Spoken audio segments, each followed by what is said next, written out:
welcome back, footy fans, to another episode of Donnie's Disposals. I am your host, Coach Donnie Hess here, back with another AFL round review, back to my normal show. Last week, I took the tiniest bit of a detour, and I had the chance to sit down with the lovely fellas of the Falcon, the footy show. It was fantastic to hop on, but we're gonna do a normal show this week. It's just me running the show, and joining me today, one of my fellow international footy loving calling people.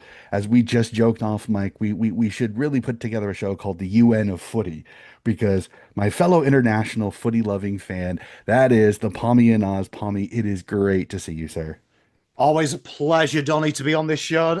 Hey, look, it's America and England historically have done some great things together. So, conquering the world of football now as our colonial cousins, as we call ourselves. But I'm looking forward to this. Been a good season this so far. Yeah, been a fantastic one. And the best part is I have to sit here and grin, because as I was going through this season, I was looking at the schedule, and I know, as the blues man that you are, I was a tiny bit worried. I was like, uh-oh, is this not going to be a fun episode to chat with Carlton? And conveniently, you get a win this week, so I had to chuckle. It's another fun episode where both myself and my co-host, our teams won. So it's going to be happy to discuss the team's games. So let's jump into it, sir. Thoughts on a wacky, crazy, interesting, fascinating round 19. Yeah, crazy, isn't it? I mean, we had the round a couple of weeks ago, which was the top nine versus the bottom nine, which is very rare. Hmm. And that went to form. So you could have been forgiven thinking the top eight was decided, but again, this week, few little banana balls coming from a couple of the sides of the top eight, where you're now starting to think, is it as obvious as it was? I mean, I think this time last week, everyone said Collingwood was a blip. Now it's two in a row. So you've got Hmm. to start taking that serious. And 4 weeks ago, I think everyone had the doggies in the top eight, maybe pushing for top four. And now they're in a situation where they're scrambling for eighth. It's crazy how quickly it turns around this game. Yep. One week in footy can change a lot of things, especially with a loss, and just some fascinating ones. I cannot wait to talk about the game down in Launceston, because that was insane, the weather conditions that they had to deal with. But you want to know what? I love it. I know so many people that are like, this is the reason why they need the roof down in Tassie. Damn it, I actually enjoyed that game of football, because I think football is a winter sport down in Australia. Damn it, play it in the conditions. You do in the MCG, you do it in the SCG, you do it in the GABA. The only place you don't is Marvel Stadium. So why do we have to have a roof? I get it. It's colder down in Tasmania. I get it. But you want to know what? It does sometimes provide some interesting football. That will be my one rant when it comes to it on that. But let's head to it, to Thursday night football. The eye roll of the century has GWS play Essendon in the Thursday night footy game, and boy, were we given entertainment. Air quotes. As the Giants get a 48-point win, 104-56. All right, Pommy, let's discuss this. Giants good, Essendon bad. Essendon's trying their hardest, but with so many troops out injured, they kind of did the best they could do, and the Giants just continue to roll on as they start pushing closer and closer towards the finals bid. Yeah, there's three teams in the top nine at the minute, and these are one of them, GWS. That I just feel there's a massive gap between them and the top six. And what I mean by that is they look brilliant when they're not under pressure and when they're allowed to play their own game. And unfortunately, we'll never know. I thought Essendon in the first quarter read the manual how to beat GWS, just 0 goals, five. You never win in a game when you've had that many opportunities. But I thought for the most of this first quarter, Essendon were a country mile. Looked really dangerous. GWS looked really shaky. Once GWS had that second quarter, it was game over. They were never pulling back a 40-point deficit. And really, GWS just cruised on the way home. Heartbreaking, though, for Essendon. As a Carlton fan, I won't give them too much sympathy because I don't want people to think I like them. But genuinely, this injuries, it's heartbreaking to see. It's hard to watch. There's no enjoyment from me watching it. And I think the only positives for Essendon at the minute are some of the young blokes are Hmm. probably getting mature jobs today. And I think some of them are going quite all right as well. I think watching their younger blokes quite intently. Zach Johnson, he came on late. I do like Lowell. He looks like he's a game footballer. I love Angus Clark. I've done a few videos on him this year. So I think maybe for the future, this might pay them back in 2 years' time. These 10 games they've had to hold the load, but it's a hard watch, Essendon, at the minute. Like, I do feel for Essendon fans. Primetime football Thursday, you never really were winning this game. And unfortunately, it went bad, worse, didn't it? Yeah, it went kind of pear-shaped on him. I'm 100% with you. It's a tough watch right now, and unfortunately, the fixture makers just got it wrong. Let's just be 100% honest on that. We can discuss that a little bit later too. But GWS, I mean, this is a soft scalp to take, and they took it. And that's just I don't want to sit here and applaud them for a win that you should win. That's just the way it is. I mean, there are games nowadays as a top 8 side or a top 9 or 10 side, you can almost chalk it up. Okay, that's a chalk up win. That's 4 points. Put it in the bank. Don't really need to think too much further on it. So, Giants did what they needed to do. It was clinical when they needed to. It was a soft kill. Easy to go there. We'll move to the GABA up at Brisbane, which was quite the interesting situation because first they have the severe thunderstorm, so nobody could get into the ground. And then, as I was listening to the pre-show on Triple M, they had a fire alarm pulled, so they had to empty out the GABA before the game. The GABA has just been continues to give us some of the most entertaining off-field stuff, just as much as they do on-field, and a fascinating, scintillating game between the Doggies and the Lions as the Lions pull off the win 86-76. The Lions they're starting to find their form. And if I'm the rest of the competition, I'm quivering a little bit because seeing the Ashcroft brothers combined for 5 goals in this game through the midfield, it is a terrifying thought process trying to slow down this Lions team, especially when you've got a Dane Zorko that has found the magical youth that Pendlebury and Sidebottom has already discovered earlier this year, because Zorko is playing out of his mind right now. And how teams are not tagging him, I don't know, but incredible performance by the Lions. The Doggies, unfortunately, another banana peel with a chance to make finals and to put yourself into a great final situation, and they stumble over their own feet again. It's fascinating because we did this live for my channel, both the Thursday and Friday night games, and I was so keen for this game because there was an obscure POM stat over the last 5 weeks. Both of these sides have averaged just under 10 individual goal kickers per game, which is insane numbers. And I was like, this is the big strength of both sides. They can kill you with many different players. It's not just Hmm. one or two. And I think what's fascinating about Brisbane, and no one talks about this, Doggies, their forward line is scary. Hmm. But the big talk was they can't retain the flag. There's no Danaher. And they have found a way to pull Hmm. goals out of midfield. They've got halfbacks kicking goals now. Yep. Watching Brisbane in pomp and circumstance are one of the most beautiful things in football. It's professional. It never looks flustered. When they're on, they are on, and they look every bit. They've got a little bit of Chicago Bulls in the 90s about them. Hmm. You I can think see they it, can't possibly do it again, and they but do. now it's getting to the playoffs as we cut our finals. They're starting to hit the straps, and suddenly you're like, they are going to do it, aren't they? Hmm. I've said numerous times that I said it last year with Sydney, and I've said it a little bit with Collingwood earlier in the year. I don't want to be playing my best football in June. You don't want to be playing your best footy in July. You want to be playing your best football in August and September, because that's when it matters the most. And they're starting to figure it out. There's still no Kitty Coleman, too. The scary part about this Brisbane Lions team is they're still not even 100% top 22. Kitty Coleman is still got a chance to come back in. And I don't think they've really figured out their forward line fully because they haven't really filled the Dan. I find it fascinating how much the media are like Danaher, Danaher, Danaher. Do you really not understand that Danaher was a little bit like he had his times where he was an apparition. He was invisible. You could not see him in that Brisbane forward line. I don't think he's a big loss. I just think his impact in the finals made it seem like he was this great player that always made an impact. No, that's never been the Brisbane. That's never been Brisbane's forward line. Brisbane's forward line kills you with how many weapons they can throw at you.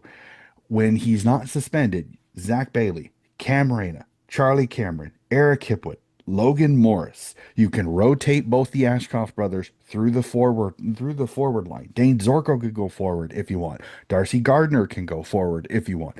They will kill you with every single one they can rotate through there. Kai Lohman, I almost forgot that's crazy son of a bitch. I absolutely love the way he goes for the football. They will kill you with just everything because they continue to come and they continue to go at you. When they have the football, it is methodical, but it is pinpoint accurate. They will absolutely sear you apart. They will trim you apart any way that they can. One of the scariest parts about the Brisbane Lions is purely just the fact that you don't know how to stop them because you don't know what is going to kill you that particular day. It's never the same thing. First, it's Eric Hipwood that kicks 5 goals. Then the next week, it's Cam Rayner. Then the week after that, it's Zach Bailey. Then it's Kai Lohman. Then it's Charlie Cameron. Like, you can't sit here and pinpoint the one thing, the spearhead per se of them. It's not like Nick Larkey at North Melbourne where you know they're going to him. That they're gonna go to him, or a like a Brody Myachek or a Dan McStay at Collingwood. There is no spearhead because Hipwood really isn't that full forward spearhead. So that's why I think Brisbane Lion one of the most deadly teams in the competition because at any time it could be a certain person that's going to absolutely destroy you because they're going to get a weaker defender and they're going to capitalize on it. They are a legitimate chance to go back to back this year, especially if they can host games at the Gabba. If they can stay at home and not have to leave Queensland until the grand final, it is going to be very, very difficult to beat the Lions up at the Gabba. That it is always it has always been one of the tougher places to play in the competition. So if I'm the rest of the competition, if Brisbane make one or two, I'm almost feeling like you can pencil them into a grand final. It's who's their opponent, literally. And that's crazy to say with Collingwood playing the way they were there for a bit. But I think Brisbane is the most dangerous side because you just don't know who is going to be the one that's going to get the ultimate blow against you. So that'll be fascinating. And with the Doggies, for me personally, I just think their defense is too worrisome. They leak goals far too easily. And I'm happy Jones is back because I've always liked him as a player. I think his intercepting ability is great, but their use from the back line is atrocious at times, and it really is one of the reasons why. Once you get to the ball to the midfield and you get it into Richards and Bailey Dale by then, Bontempelli, Libba, some of these guys, it's going to go into the forward line. You know that's going to happen. But it's from the fullback line to the midfield or halfback line, sometimes is where errors happen, and that's what absolutely kills them. So I'm fascinated to see can they get their shit together? Because if they don't, they're going to be sitting at home with a great squad that probably is a finals team, but they'll be sitting at home watching the finals instead of playing in them. So let's do it. I talked about it a little bit earlier. Utah Stadium down in Launceston in a interesting game as the Hawks get the win over Port Adelaide, 87-49. I want to go to the weather first. Again, I thoroughly enjoyed it. I thought it was a fascinatingly interesting game, the way the weather changed this game because it started off, it was perfectly fine. Looked fantastic. It was a little breezy, so we knew the ball was gonna do some funky things in the air. But as the game went on and the deluge that they had to play through, and I thought it was fantastic because it makes these players have to adjust and play a little bit different. It was fun for me. I enjoyed it. So, as the Englishman that you are, how interesting was it to watch a little bit of English weather for your footy. Yeah, well, I mean, I was in the minority round three. Hawthorn played GWS in that game, which evidently only had one stock scoring quarter, and it was like Hadrian's Wall at one end. Hmm. And I'm with you. I kind of like it. I grew up on rugby league, winter game in the UK. Nothing better than buckets of rain, horizontal wind. Nothing better than kicking a ball in the air and it coming backwards. So I kind of liked it. And this is what impresses me about Hawthorn. This was the game, round three as well, GWS. What really impressed me was they won that game against GWS because they'd worked out how to kick against the wind. Exactly. And they were the only team that got points in that quarter in on that wind side. And again, this was another game there. Hawthorn just showed their adaptability in game. They were smarter, they were clever. And one thing I'll say, the recruitment at Hawthorn, they've recruited exceptionally intelligent footballers. Hmm. And I think that goes a long way. I feel like everyone's talking about Brisbane and Collingwood, quite rightly. You've got Geelong in there as well because they're always there. But I do think that there is three sides outside of there, Hawthorn being one of them, that you've got to take serious, because I think if this becomes a chest match in finals, which we often do see, Hmm. I think Hawthorn have got the brain power to outthink you. And I also think once you put Will Day back in this side, a bit like your mob with Sydney, with Golden, I think suddenly these Hawthorn boys have learned to play for 12 weeks almost without their dashing half outside run. So they found ways to win. So when he comes back, you might see a Sydney situation where we've seen you guys wag your tail with Golden back. I actually think Hawthorn are a team. Key forwards all returning now. They're fully fit there. They're a team you want to be wary about because they haven't had a full 23 all year. And like you said earlier, you want to play your best football from now. Doesn't really, it's really round 20, I always say, is the newest round. That's when it all starts again. Hmm. I agree 100% with you on that one. I do want to quick, like I said, Port Adelaide. This is a team that honestly, I just don't know what to say about them anymore because they have been a Jekyll and Hyde team this entire season. You're starting to see some of the media members even go is that has Hinckley kind of become a figurehead coach? Like, is Josh Carr really pulling the strings now? Which for me, as a footy commentator, I'm going to say this, and I know this is going to be weird, and please, Port fans, don't come from my head here.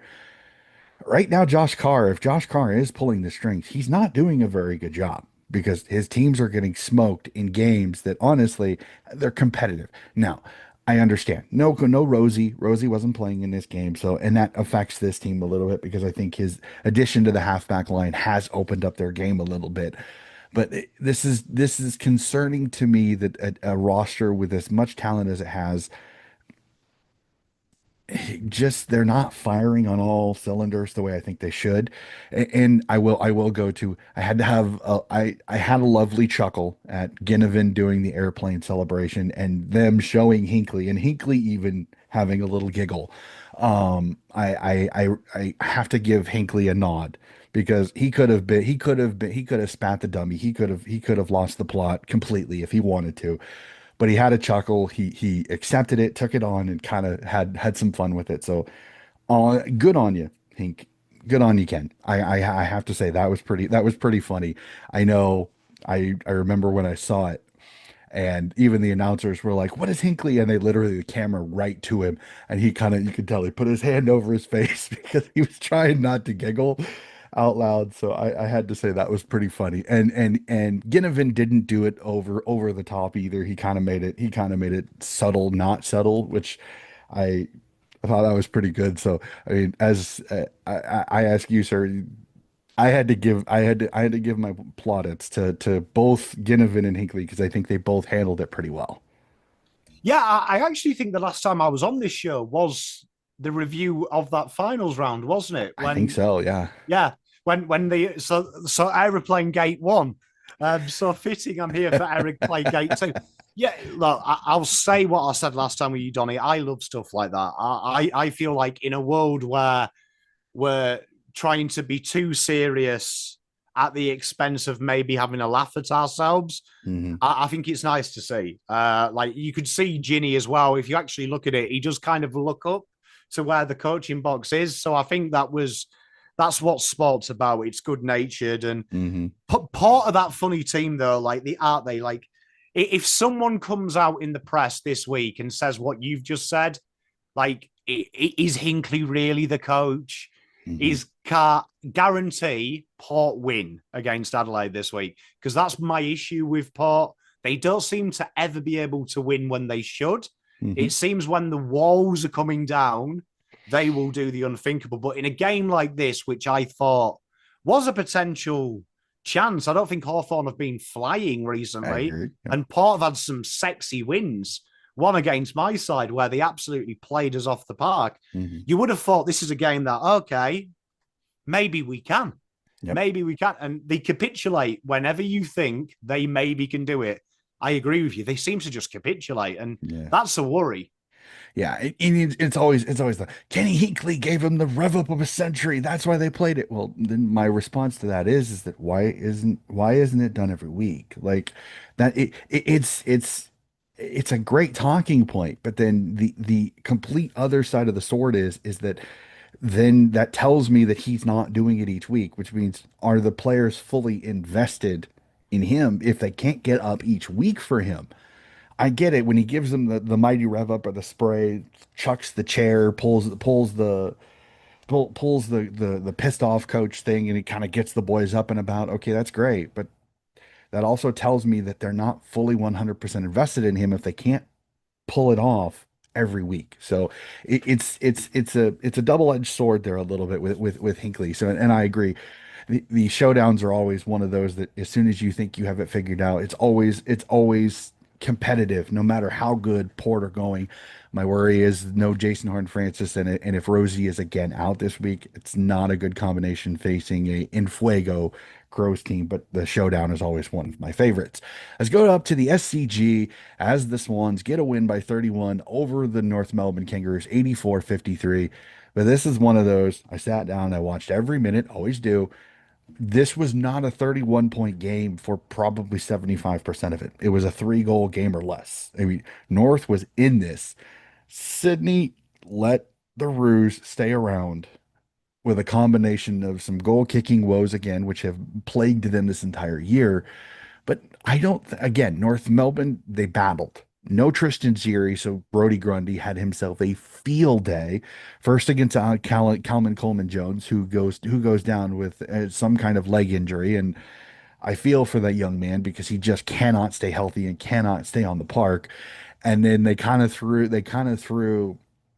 Teakle to the wolves a little bit, and Brody Grundy just absolutely monstered that game, 62 hitouts, and including a couple of hitouts right to advantage that Isaac Keeney had himself a day out, going for 5 goals in this game. So Sydney did what they needed to do.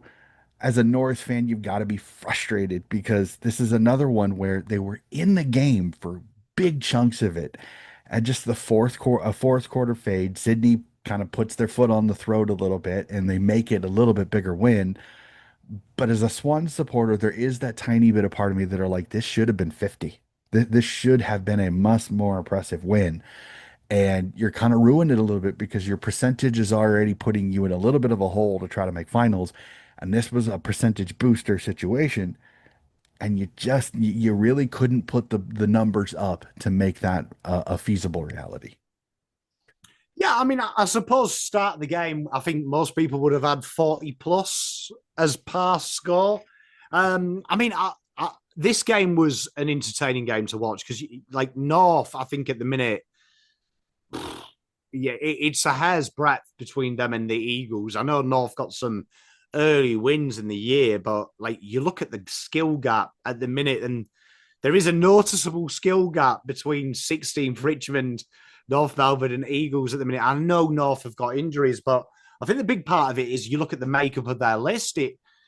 It's all well and good drafting midfielders, but it feels like there's no variety in that Melbourne team. But Hmm. Sydney, there's only Brisbane and Geelong in the last 5 weeks that have had more success turning the ball over and going into the scoring zone from defensive half, which is a huge metric for a potential flag winning side. Now, I'm not saying Sydney are going to win the flag, but I think all signs point at the minute that the dark horse in this competition, where most people have the eight sewn up, I feel like your boys are going to be, at the very worst, really controlling the narrative of who finishes in the four and who finishes in the eight. And I remember I had the boys from True Bloods on a few weeks ago, just before you got Golden back. And I did say to them, for the rest of the year, your mantra just has to be, let's ruin finals for someone. Mm-hmm.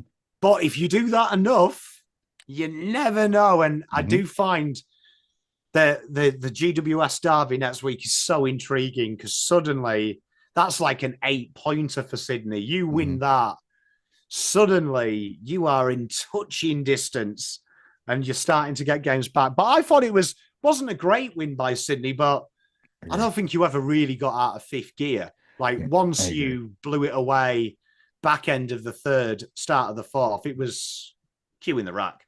Yeah, I kind of agree with that. Like they could have if they really wanted to. I know when everybody made the big deal when they saw Heaney come off and Coxie pulls him off and he wanted to go for six because he hadn't kicked more than five ever before and he had a little discussion with Coxie and you could tell Coxie was just kind of like he's like, no, we've got the win. Let's shut her down. We need you for next week. We've got a big one. And so there are maybe some coaches that probably might have left the big guy let the blonde bomber stay in there and kick six or seven and blow it out to a 40 45 50 point win. But I think Coxie's more worried about let's save the miles on the tank because they know they're going to need their best efforts and at least three of these games they're playing finals teams currently with GWS, Brisbane, and Geelong all still to come on our schedule, all still to come on the fixture for the Swans. And all three are basically huge games because if they win them and get a little bit of help, the possibility of finals is there. It's slim. It's not going to be easy. They're going to need some help, or at least two of those at least one of those finals teams must drop at least two of their final five. It isn't easy, but it's a possibility. So we'll jump down to the MCG where my co-host has a grin on his face as his beloved Blues finally get a win, knocking off the Melbourne Demons 78-70. Sir, how awesome is it? Is finally the pressure is a little bit off of of Vossi as they get the win over the D's in a game that I think a lot of people kind of chalked up to the D's at the start of the game.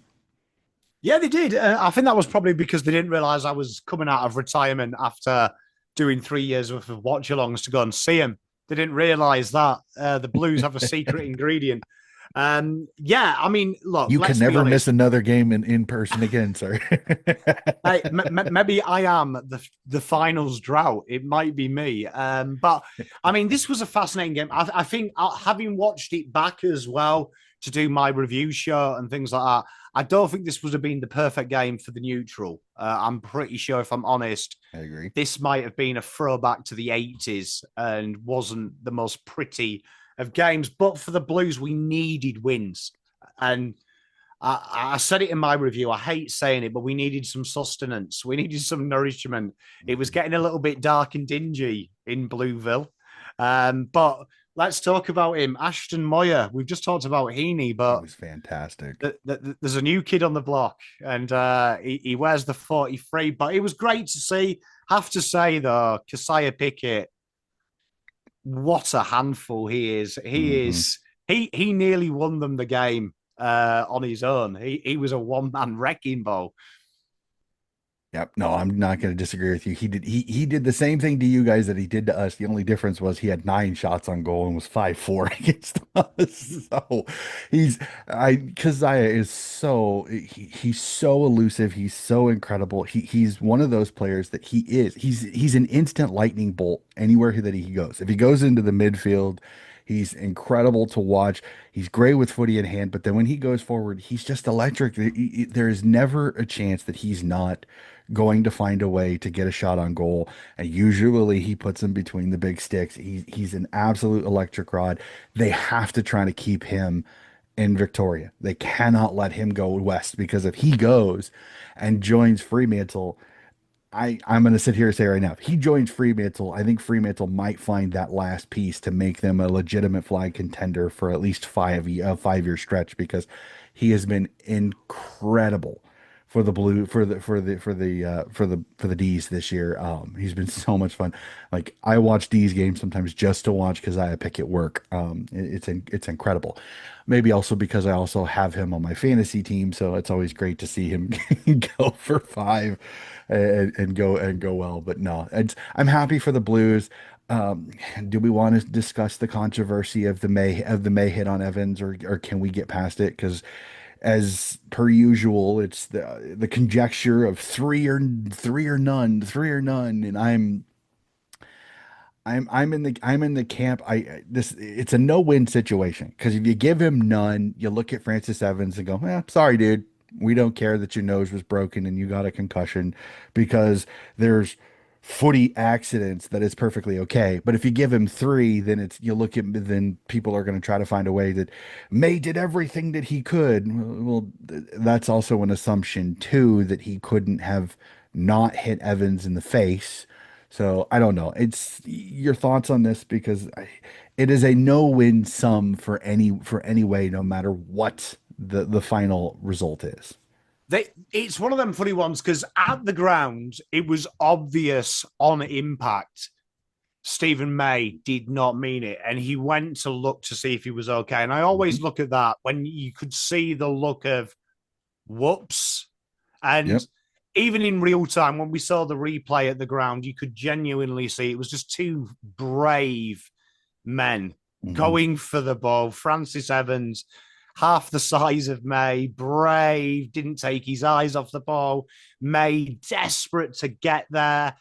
And it's one of them stupid rules, isn't it? Because now it's gone straight to the tribunal. It's 3 weeks or none. And Hmm. I agreed with Goodwin at the end of this. Goodwin was like, it's a football act, but because Stephen May being Stephen May, it probably goes against him. And that's what really annoys me with our sport.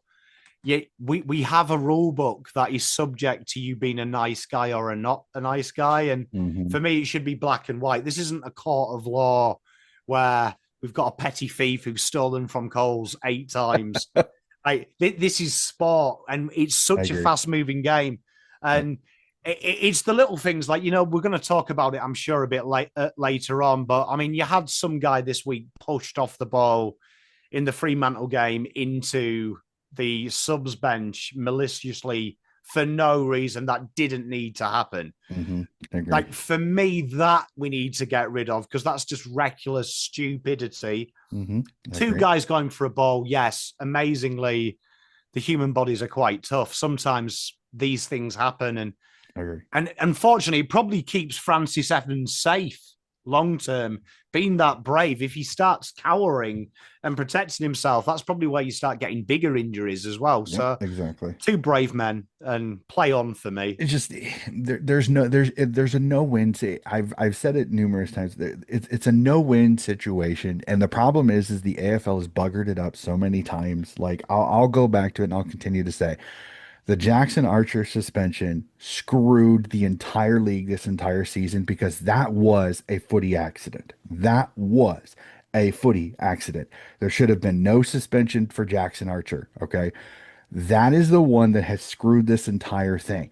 And then the fact that you had the Pierce one a couple of weeks ago, which again, I do not think that the Pierce and the May one are exactly the same. I think there is just enough difference because Pierce was actually had a chance to win the footy.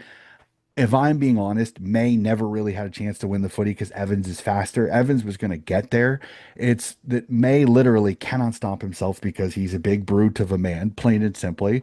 And Evans just happened to be in just the perfect height difference that May's shoulder caught him in the face.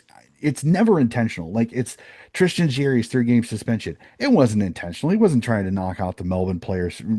He was trying to contest the ball. He's a big brute of a lad. The game moves really quickly. He couldn't move his hand out of the way. He knocked the guy out. None of these are ever, very rarely are any of these suspension stuff intentional. Everybody was like, well, Lewis Mellican, look at his arm swing. He was contesting the football and the guy that he tagged, like Toby Bedford, the guy that he tagged, is just quicker than him. So you can't, it's millisecond decisions. like literally. So if May gets off, I'm okay with it. I really am getting to the point now where it's like the footy accident is going to happen, okay? And I get that. But I'm almost at the point where does AFL and footy in general need to just start getting guys to sign waivers to go, if you get hurt, you got to understand it so you don't sue us. Like I think it's almost going to get down to that because we can't we cannot rule out footy accidents that are going to get people hurt. People are going to get head knocks. That's the way it's going to go. It's a combative collision sport. It's going to happen. You are not going to be able to fully out head injury. You can't. It is physically impossible unless you turn it into touch footy. And there are enough people that love the contact and everything like that. That touch footy is not going to be appealing to them. So I don't know what there is no perfect situation. I just think that there's going to have to be some gray a little bit. I get the black and white. I get what you say there, but there's almost too much gray in this that it's really influencing a lot of things. So again, I hope Francis Evans is okay. I know it looked nasty on the vision that I saw, and I agree with you. May was not trying to do it. I know May can sometimes have this reputation of being kind of a cunt. Like, let's just be honest. Pardon my French to those people that might get offense Yeah. by that, but let's just be honest. He does have a little bit of a streak of being a prick. So I don't want him suspended because of previous actions. It's about this and this only. Okay. Uh, Everybody talks about the Toby tax with GWS. It's like if Toby does something, there's almost a little bit extra put on it because of it. They can't do that. I know he's a multiple time offender, and maybe they think that because he's a multiple time offender, you have to whack him a little bit more. But I mean, sometimes there are just situations that it has nothing to do with that. Like, so I don't know. It's going to be frustrating. I haven't had a chance to look and see if that the tribunal has come down yet or not. I'm not sure. I'm not gonna speculate again. I'm recording this late on a Monday night, so I'm not sure what all has and hasn't gone down. So we'll move on from that. Again, like I said, I hope Francis Evans is okay. Again, May, an incredible player. It's just unfortunate. I worry he's going to get his right whack because his name and it's a concussion, and I think that's the part that's a little frustrating is there isn't a little bit of gray for the footy accident, unfortunately on that. So we'll jump out west, Optus Stadium, and the Richmond Tigers with an impressive win out west over the West Coast Eagles, 105-56. All right, Palmy, answer me this: what is the bigger talking point out of this?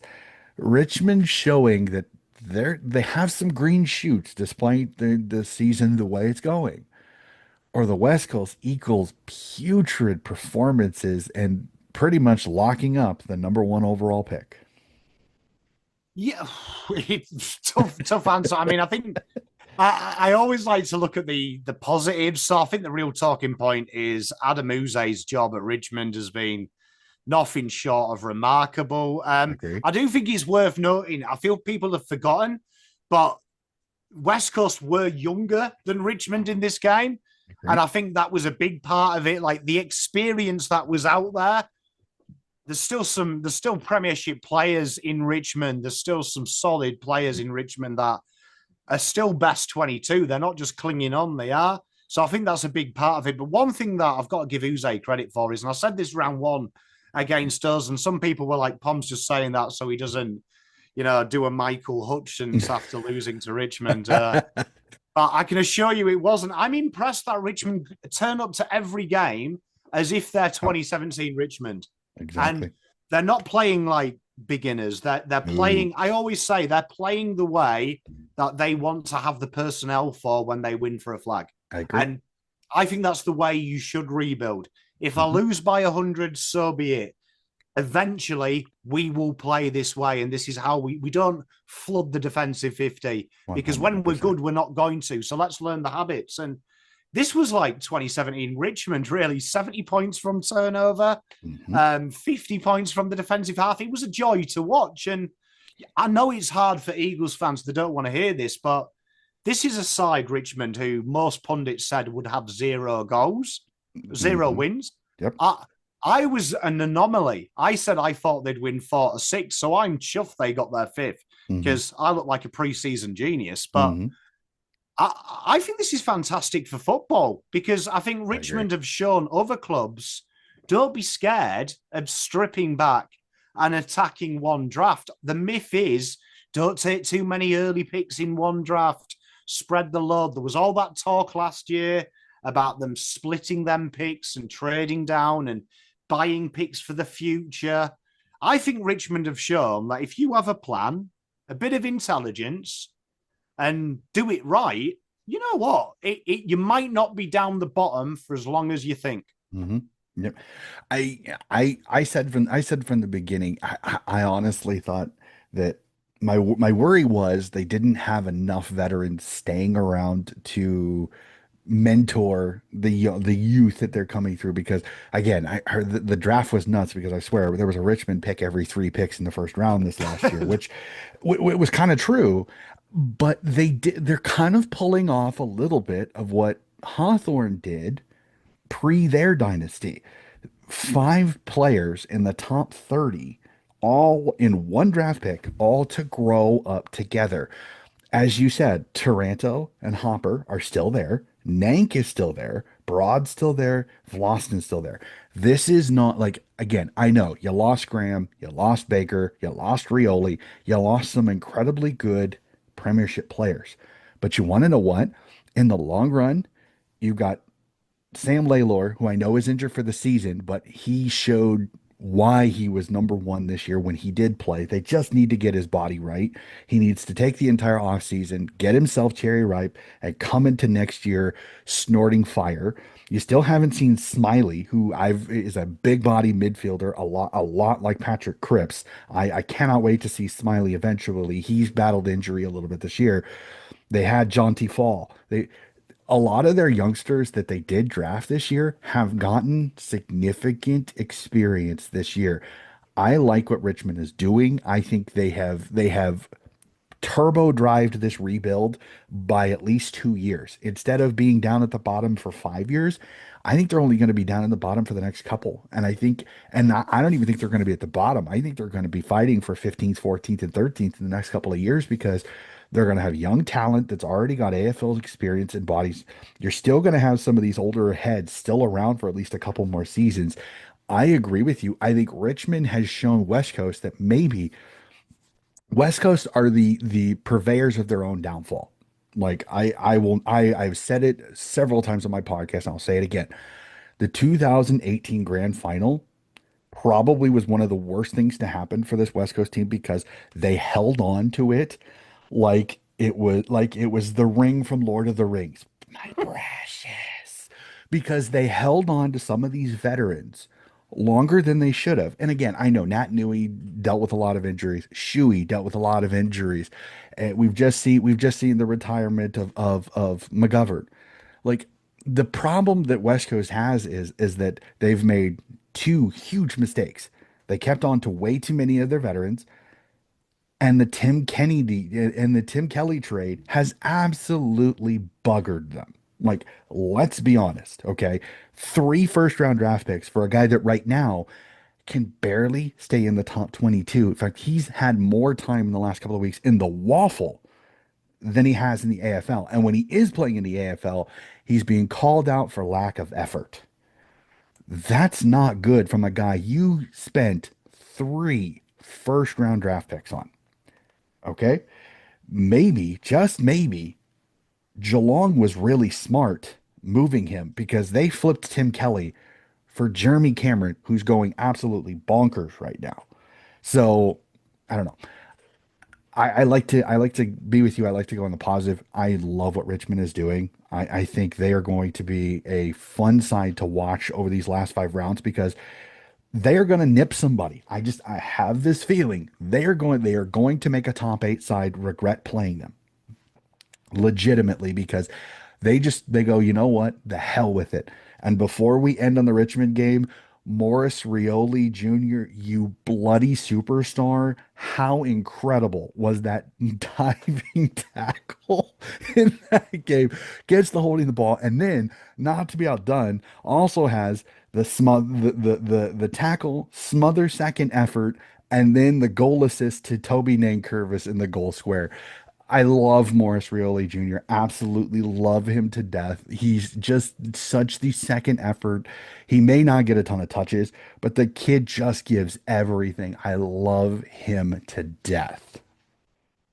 Mate, I agree with you. I will say this, a bit of positivity for the Eagles is I think people forget as well, there is a chance for them to this year fix it because they have done a Richmond with their draft picks. We remember last year, Richmond, you were right.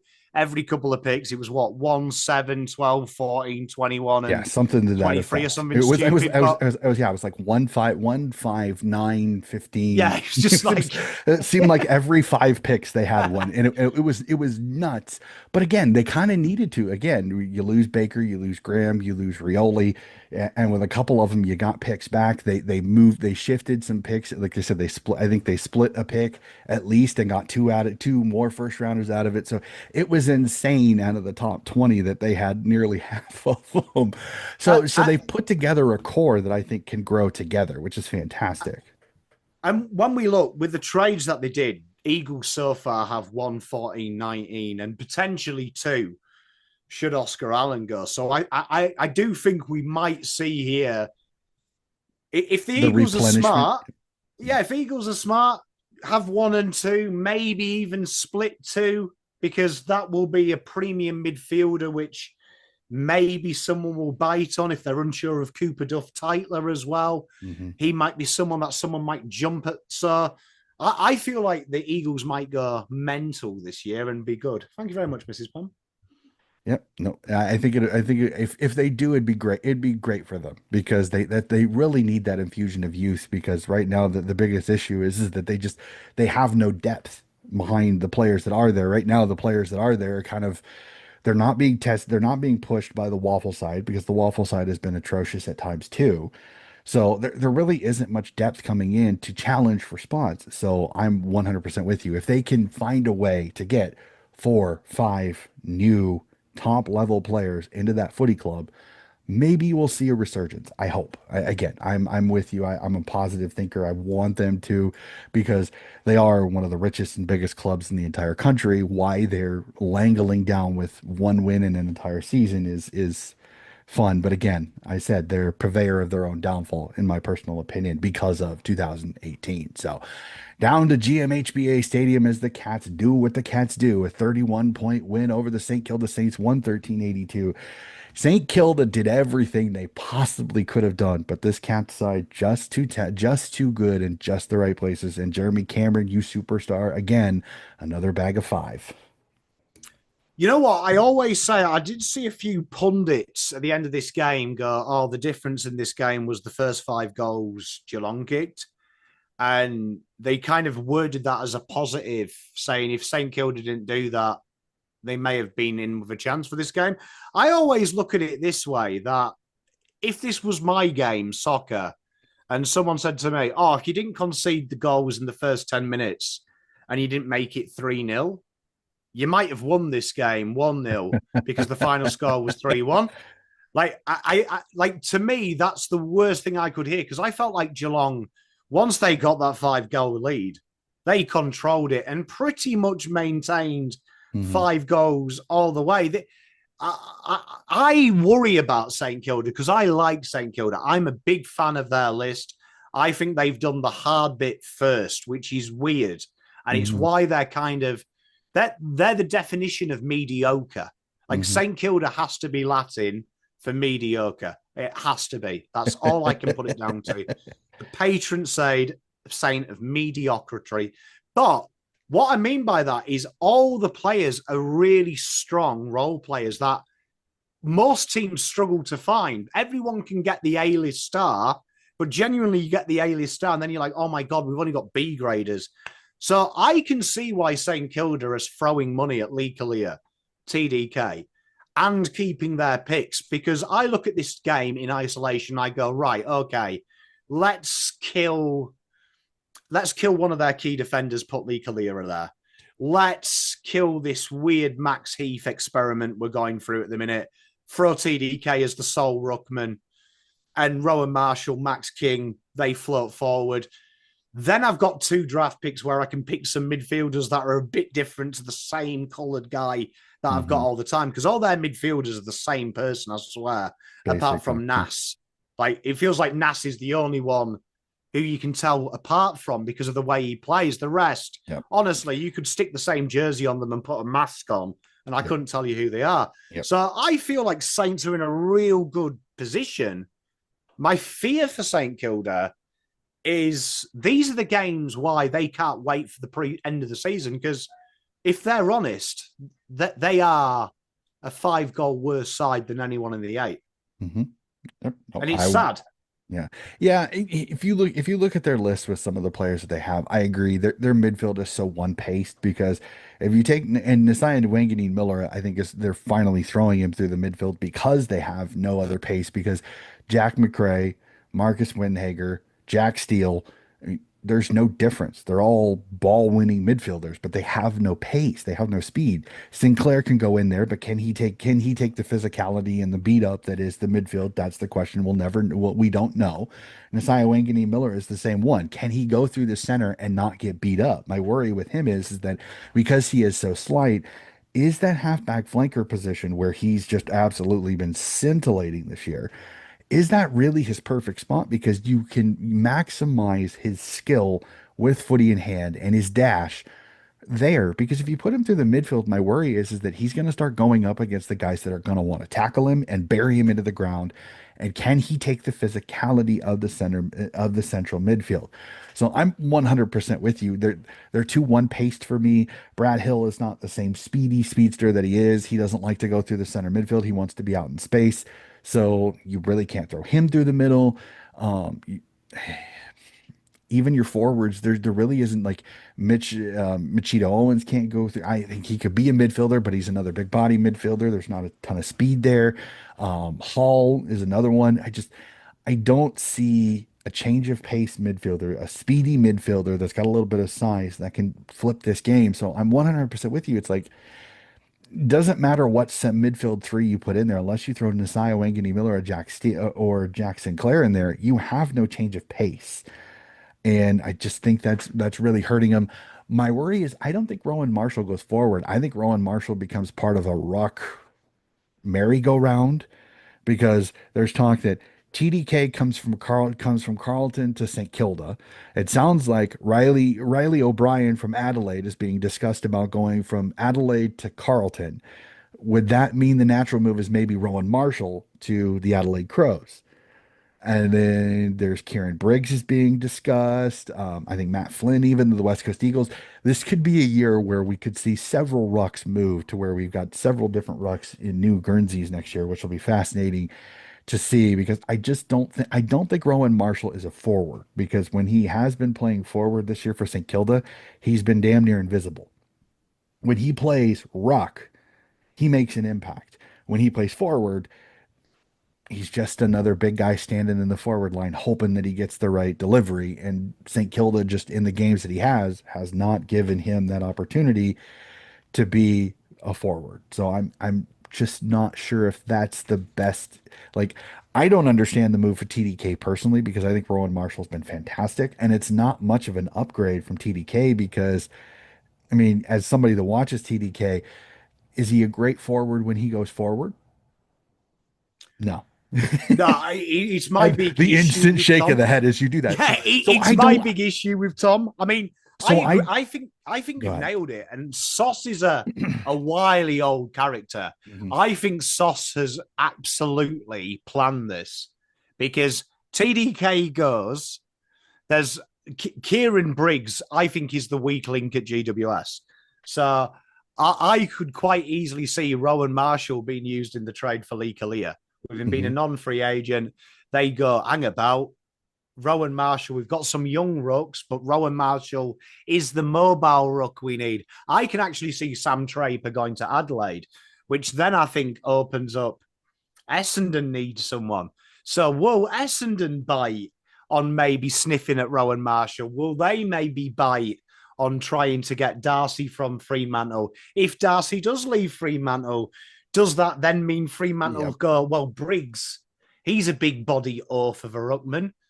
And he would give Jackson the spell to be the Yeah, midfielder that he wants to yeah, be yeah. too. I was Exactly. like, suddenly, is This there a is ruck conveyor belt and has Sauce paid 1.7 million, knowing he might get a late first, early second for Rowan Marshall because Yep. people will be desperate and he's got pick 4 in the draft. Yep.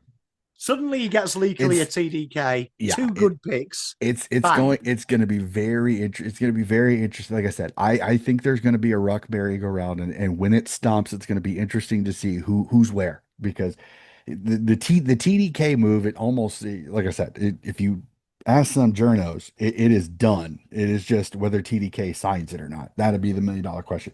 If he doesn't, then does it totally throw the gears out, and do we not see the ruck merry-go-round? Because if TDK goes, I think then the ruck merry-go-round gets spun and we'll see who ends up with what. If he stays, that'll be the $1 million question: is does it halt everything? Does that mean Rowan stays, O'Reilly stays? Um, do we still see Darcy move out because he wants to be the number one ruck? My fascinating will be is, could Geelong somehow talk Darcy down to Geelong and then give Reece Stanley the walking papers? Because as much as I like Reece Stanley, it's scary to think that Geelong would actually get a decent ruck, because right now they kind of do ruck by committee with Blitzons and Stanley. Shannon Neal will pitch hit occasionally through there, but if they bring in a Darcy or a Briggs or one of these hefty ruckmen that's just basically they're there to tap the ball down to their midfield and the Go brothers of Holmes and Bailey Smith, how would that go? So it'd be fascinating on that one, but no, Rowan Marshall and TDK are the two I'm going to keep my eye on the most come trade period, because if that happens, all heck could break loose in the ruck market. It is going to be fascinating on that one. Let's jump out. This is game of the round. There's no discussion. I don't care what anybody has to say. This was the shocker, non-shocker, because there were a few people that were calling this game, and I had a feeling this was a possibility because Collingwood's been tinkering, and I think they're almost tinkering too much, as the Dockers come to the MCG and get a stunning win over the Collingwood Magpies, 79-78. Huge win for the Dockers here, because this puts them in much better shape, especially after that loss to Sydney a few rounds ago. There were many people saying, could the Dockers be the one on the merry-go-round of finals, having themselves sitting in the ninth hole? And this win completely flips that talking point on its head. Dockers get a 1-point win. How incredible was this? It is fantastic to see the WA side come to Victoria and pull off a stunning win over the Pies. Yeah, my big question mark of Fremantle Dockers, and I was quite harsh on them at the start of the week. I've already done my public apology, but just for you Dockers fans, I'll do my public apology twice. I did say, don't worry, Collingwood fans, this will be a 40-plus win for you guys, and you'll send them fraudsters home back west. Now, in hindsight, the big question I had about Fremantle is, can they win these finicky games? I knew their form was impressive. They were something like 5 out of 6 of their last wins going into this game. But my reservation was, when it gets hard against a really strong team, have they got the ability to use that midfield to outsmart you? And I didn't think they did. But they came from behind, not once, not twice, not 3 times, 4 times. And this game was ominous at halftime. I was live for this one. I said to my live chat, Fremantle were miles the better side, but I'm looking at the scoreboard and Collingwood are a goal in it. Mm-hmm. And this is ominous because I don't think Collingwood have played good football yet. But to Fremantle's credit, they took the game on and they beat up on Collingwood, and Collingwood had to go to that level, which I don't think they wanted to. And you talked about the tinkering. There seems to be these late outs, injuries quite a bit. I don't know if it's mind games from McRae, because I always look at how you act off the camera. And let's be honest, Fly was jovial at the end of the game. He was taking the piss, going, maybe Fremantle should play like this more often. You wouldn't have Yep. so many questions. Yep. So he looked like he was quite jovial. So is it planned? In their flag winning year, they did this as well. They just had this like blip out of nowhere and then came back. But for the competition, they're beatable. But Fremantle just prove you've got to beat them. Yep. And that was impressive. Yep. No, 100% with you. And the fact again, the fact that it's on the road, it makes it even more impressive again because the Collingwood, the MCG is never a fun experience for anybody. And for the Dockers to go in and to play as well as they did again, Sarong, fantastic. Brayshaw, is he going to have to wear the helmet the rest of the year because they got a huge win, him rocking the helmet like Angus. So I was so impressed with this Dockers performance again. This is a gut check game for them. You pull off the win. My worry is that are they going to get too chuffed with themselves and are they going to have a stumble over the next few rounds? Because I have a huge Fremantle Dockers supporter that literally he kind of somewhat called us. He goes watch us bloody beat Collingwood and then drop a game we're not supposed to. So the biggest thing is you can't have a letdown as the Dockers, you have to capitalize on this huge momentum surge for you. You cannot drop another game that you're not supposed to. If they lose one of the next two round games that they're probably supposed to win, then I'm a little concerned. But if they can use this as a jump for the rest of the season, watch out because this Dockers team could be quite the dangerous side going forward. Now, I used the word stunning a couple of times in my intro, and this game was stunning for the exact opposite as the Crows take the Gold Coast Suns over their knee like a misbehaving child as they beat them by 61, 107, 46, including 4 points at halftime. The Crows look sensational, but if I'm Damian Hardwick, I am not happy because this has happened before to the Gold Coast Suns, a capitulation at the wrong possible time. Is this more about the Crows' impressive performance, or is this more about a scare of the Suns capitulating again? Well, at the start of the program, I said there was three sides in the top nine that I don't trust. Because I think they're beatable. GWS, we've covered. Don't trust them. They play one way. Gold Coast Suns are the second. Doggy's been the third. And the problem is I've said this about the Gold Coast. Everything looks sexy when you're moving the ball quickly off the back half of the ground, but good teams will use that against you. If you want to play down the back, they'll press you and they'll force you into mistakes. And what Adelaide did was nothing short of a massacre. This was St. Valentine's Day massacre. It was just 4 months too late. They were dominant. They played with Gold Coast, and I've said it for a long while now.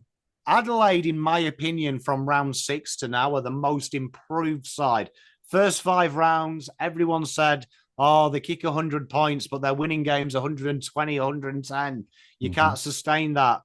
Defensively, incredibly strong. The changes they've made, their understanding of the game is incredible. And I think their players don't get enough kudos because I think if we're just doing this as a game of names on a paper, I think pound for pound, their best 23 stacks up with Collingwood's, with Brisbane's, with Geelong's. And I think in most cases, you take Adelaide players as well. So Mm-hmm. I think Adelaide are that team that I wouldn't want in a final situation because Thilthorpe, Walker, and Fogarty are vomit.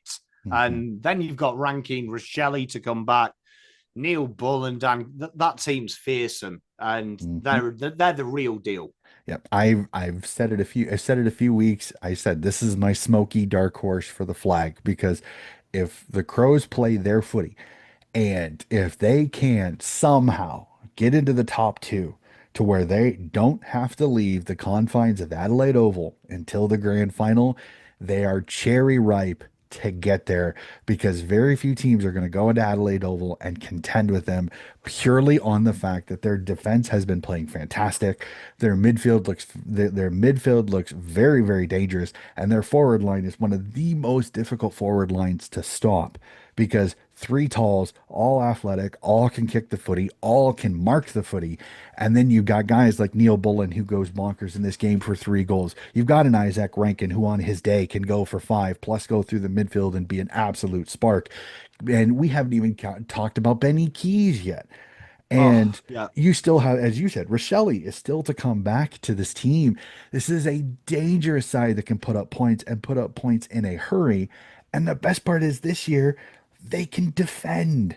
Worrell has been playing fantastic. Keane has found his role at fullback and has been magnificent at times.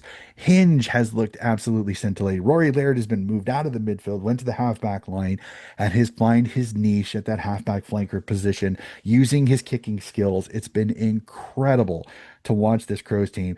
Dan Curtin has found his niche on the wing and has looked absolutely sensational. Cummings, Peatling, and Neil Bullen, in my personal opinion, were three of the best signings they could because they increased the depth. They increased their ability to move and change matchups on the ground.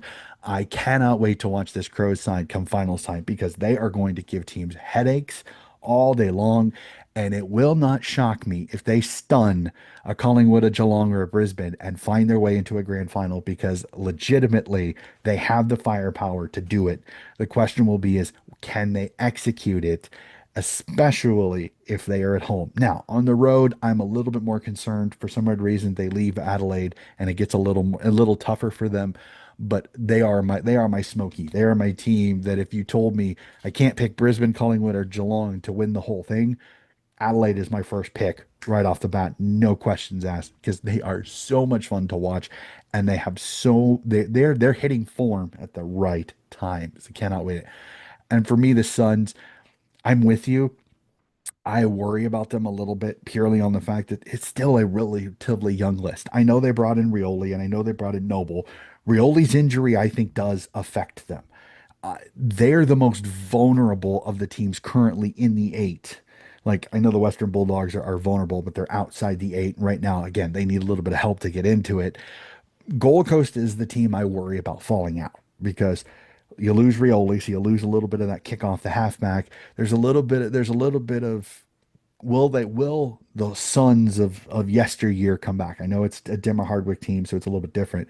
But the Gold Coast has done this before. They've had times where they've had a shot to make finals and they capitulate. So they are going to be a watch like no other going forward. So Palmy, that is it. That is all 9 games of this last round. Some scintillating football to talk about. We come to the burning questions section of the podcast.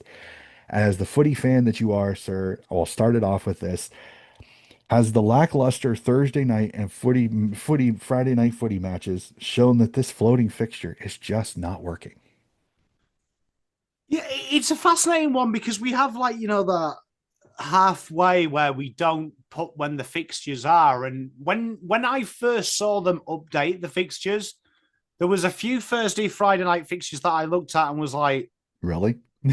yeah, like, are you expecting a late season surge? Like, no offense to Essendon, they were in there a few times, and I was like, are they expecting something I'm not? Like an Yep. Essendon tail wag? Are they Hmm. banking on that? When I saw Carlton there twice, I was like, have you seen our first half of the season?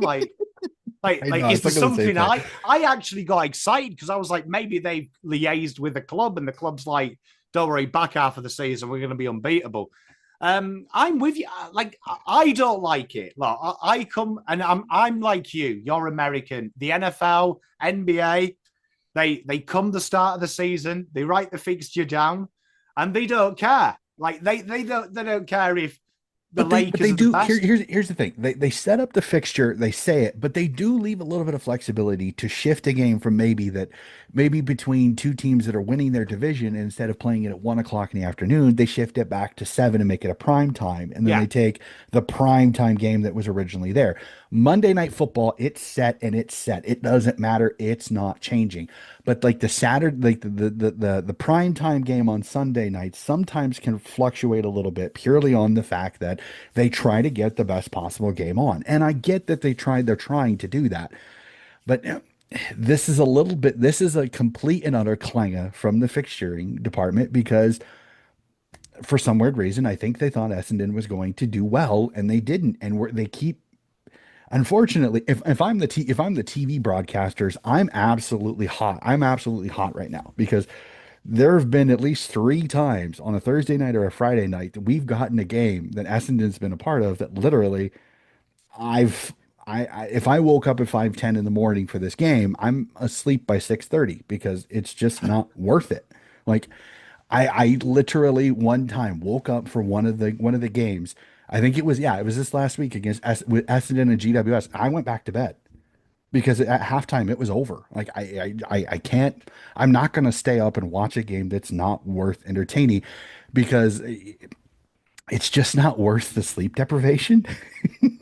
Yeah. And I can only imagine people over in Australia that is like it's 8:30 at night on a Thursday night. You still got work the next morning and you're subjected to Essendon versus GWS, and it's a 40-point game at halftime. Like it's just not worth it. So I again, I'm not going to sit here and say that the fixturing is all the problem because again, there are sometimes I was shocked to see GWS and Sydney as a Friday night footy game because when the fixturing came out, Sydney was 14th or 15th on the ladder at the time. They weren't playing well. So I was kind of stunned to see the Sydney Derby as a Friday night footy match. I'm still not happy looking at it that there's two Friday night footy matches this week, both overlapping by about a half an hour. So it kind of stinks because it means I have to either double screen myself or try to find a way to not look at the other score so I can keep track of it later. So it's a little frustrating as a somebody that wants to watch most of the games that these overlapping Friday night footy games are annoying. So I don't know. I don't understand that. Like for me, Friday it should be Friday. Like Yeah. sacrosanct. I mean, can you imagine like the Americans saying Monday Night Football, we're gonna have 8 teams on at the same time? Yep. Yeah, it just doesn't happen. Or it's only like a 10-minute overlap because the game previously in the East Coast is running late. Like that's the only way that happens. And even still they delay the start of the other game so then people don't miss it. So I don't understand that decision on that one. So I'm not happy. I'm not gonna go far as lackluster. I'm just saying it's ill-informed is what I would say for me is that I just find it that the fixturing department didn't look at what teams are going well, what teams aren't, and kind of going off of that. Again, it's not easy. Some teams have changed. Like I said, Sydney when they did this was not playing well. Now they're starting to play well, but yet they've only got this one Friday night this week, and that's really about it. The rest of their games are mid Saturday afternoons or Sunday afternoons, so it really isn't. They're really not in prime time when it comes to it, and a couple of them are scintillating games against Brisbane and Geelong. So I don't know. Well, It's I mean, I agree with you, but like I said this a couple of weeks ago when we watched the Brisbane Carlton game, I was like, who at AFL House said, this you is know a good what, idea. Saturday, 1 o'clock, we'll put the Dogs Adelaide, two teams who at the time were top 8, Yep. both had top 4 potential, and looked and said, yeah, Carlton hosting Brisbane, who was second on the ladder, is going to be a well more entertaining fixture. I was like, that should be the Marvel Stadium 1 o'clock game. Hmm. The Thursday opening fixture should be two top 8 sides I fighting agree. it out, Yep. prime time. That's what I want to see. Yeah. So some of them, like I understand the Sydney. Yeah, you've got to guess, but like this week, like how is the Gold Coast Brisbane game not a Friday I agree. game or a I Thursday agree. game? Like obviously a good 100%. game. Yep. Obviously going to be a good game. Yep. Or even like the showdown. I know that's on the Saturday night, but that'd be a nice Friday night game on its own, wouldn't Oh it? yeah. Oh yeah. I've said numerous times if the AFL put their brain fully on Friday night footy, the weeks of the showdown should be the showdown and the showdown only. Nothing else, just because that is and for some people in Victoria, it's sacrilege saying this. It is the biggest rivalry in the AFL right now because almost every time these two teams play each other over the last 5 years, it is a competitive game. It is close. and it's never the way you think it's going to go. There have been several times Port Adelaide's come in, they're looking good, they have a chance for top four, and Adelaide stuns them. And then we've had a couple of times where Adelaide's come in absolutely in fuego when Port Adelaide stuns them. It never goes to form. So for me, I appreciate that they put the show down on a Saturday night. The thing that annoys me is again, you got overlap of the North Melbourne Geelong game before it, which irritates me because come on, the showdown has to be by itself. It's just too good a game not to. So it's really frustrating. I just really feel like the fixture people clanged this big time, and they're paying for it. And I bet the TV execs are not happy about it at all. So we'll move on to the next question. And I think I know your answer now after we've had some fun discussions. Which current top eight side would you say should be a little concerned with their form currently go as we would have only 5 rounds left till the finals? Oh, top eight sides.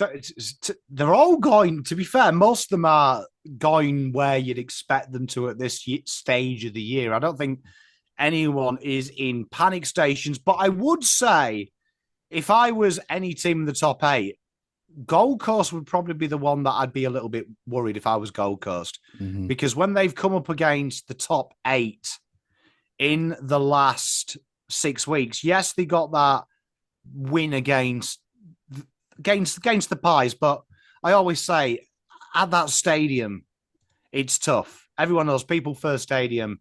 The Hmm. Victorians don't like it, but they did get that loss to GWS and then Adelaide.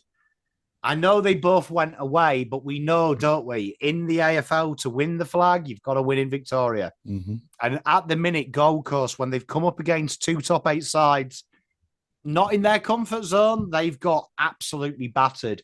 So that would be my concern. If I was in the eight now, I would be, if you let me go top nine with the Dogs, they would worry me because I Hmm. feel like in 6 weeks, they've been the biggest shift. I probably had them penciled in as a guarantee for the eight. Now I've got them penciled in as is it them or the Suns? Yep. Well, here's the way I look at it is that you go off form, okay, the last 5 games, there's 3 teams in the eight currently that have 2 losses. They're the only three. The other 5 teams only have 1 loss or no losses. Okay. Here are the 3 teams with 2 losses. Gold Coast, as you just said, Geelong and Collingwood. So for me, I look at it like this: out of your last 5, and for me, Collingwood have lost their last 2. I kind of mentioned it a little bit when we talked about the game. I worry McRae is tinkering with a really good side a little too much. I understand that he wants to get Steelside bottom, Pendlebury, Moore, to go all, the elite of the elite on his side some rest. I think he needs to rest Nick Dacos. I know he went for 43. It's been fantastic, but honestly, I think the young man needs a rest because he keeps getting battered, and I know it's a weird thing to say to sit one of the best players in the league, but honestly, what's more important, him winning a Brownlow or them winning a premiership? So for me, I think it's Collingwood a little bit because that's 2 in a row now lost. The advantage that you had when it comes to being the minor premier is gone. Brisbane is only 2 points behind you now. So you have no buffer at all when it comes to it. You lose another one and Brisbane and Adelaide win, you're right in the thick of things. This becomes a much more competitive fight for the number 1 seed. And I'm sitting here saying if they lose 2 or more, they might have to go on the road to start the finals in a qualifying final, and having to go to the GABA or Adelaide. I get Collingwood fans travel, but I can tell you this right now, the GABA and Adelaide will not be a majority Pies thing. And this Pies team, sometimes when they play hostile crowds that are majority against them, sometimes it takes a little bit of the Mickey out of them. It takes a little bit of their momentum. So if I'm Collingwood, if I'm Fly, stop fucking with this team. Let them play. Figure it out. If you're gonna rest Nick Dacos, rest him in a game where you're playing a team you know you're gonna win. But in the long run, fucking let him play because right now I think he's tinkering with it too much and he may cost Collingwood their chance of winning a premiership because they're going to be in a situation that's actually going to be disadvantaging them come finals time. So for me, it's Collingwood. Two in a row, concerning, especially considering you lost to Fremantle at home. And that is your spot. It wasn't in WA at Optus Stadium, which I'll give you a little bit of a leeway because Western Australia, it's never easy to go out to WA, especially if you're Collingwood because you never travel. Again, not veiled shot at Victorians, I'm sorry, but that's just the truth. This was at the MCG that Fremantle beat you. So now Fremantle has an advantage. We know we can beat you on your turf. What does that do to the psyche now of Fremantle? Because it lifts them, but Collingwood, it deflates them a little bit. So for me, it's Collingwood. I know it's a little weird. Some people are like, top of the table team, best team in the competition. Two losses at this time of the year when you're starting, you need to be ramping up your form. Not exactly ideal timing. So and I always end my burning questions with a question about my co host's favorite team. So, as the Blues supporter that you are and the Blues diehard that you are, sir, did the win this week relieve some pressure off of Coach Voss, or is it a little too late? Well, I mean, ultimately, yeah, he'll get a week where there won't be so much paper articles. He's probably not been called a twat so much as well on social media forums. So, I mean, that helps out as well, doesn't it? I mean, look, I said it when we talked about the game. Sometimes you need sustenance. It's such a negative word nowadays. People hate it. Like, oh, they're not babies. But look, we are all human beings, aren't we? Sometimes it's hard to learn when everything's going wrong. So sometimes you need something good just to get you going there. In my opinion, I think the big issue with Carlton is its game style. I think the players are a big problem as well, but I think you've got to look at the game style as well. It is the ugly duckling. Us and Melbourne are like the benchmark at the minute for mediocre, and the rest are brilliant, and the rest are either learning. So I do feel, yes, it's probably bought him a stay of execution, but I think he needs a lot more than that to, in my opinion, to keep his job. Because aside that, the CEO came out at the start of the year and said we were a top four side. For us to be where we are now, bit of a worry. Yeah, no, a 100% understand on that one. And it's concerning a little bit for me because again, I don't think Voss has done a bad job. I just think that this list was built for early 2000s, late 2010s footy, which was very contested, very much contest based. And present 2020 footy is much more open space, halfback flanker speed, kicking, accuracy type of footy. And I just don't know if Carlton's list is built that way. And so I'm interested. One real quick question without notice here is, do you see a list? Do you see a list changeover? Do we see Assad move on? Do you think TDK is on his way out? Do you think this is a little bit of a list turnover this offseason? Do they try to get better ball movers, faster speeds? I know I've heard some people say that um, they would love to see an Ollie Florent, who's kind of out of favor at Sydney, come to Carlton.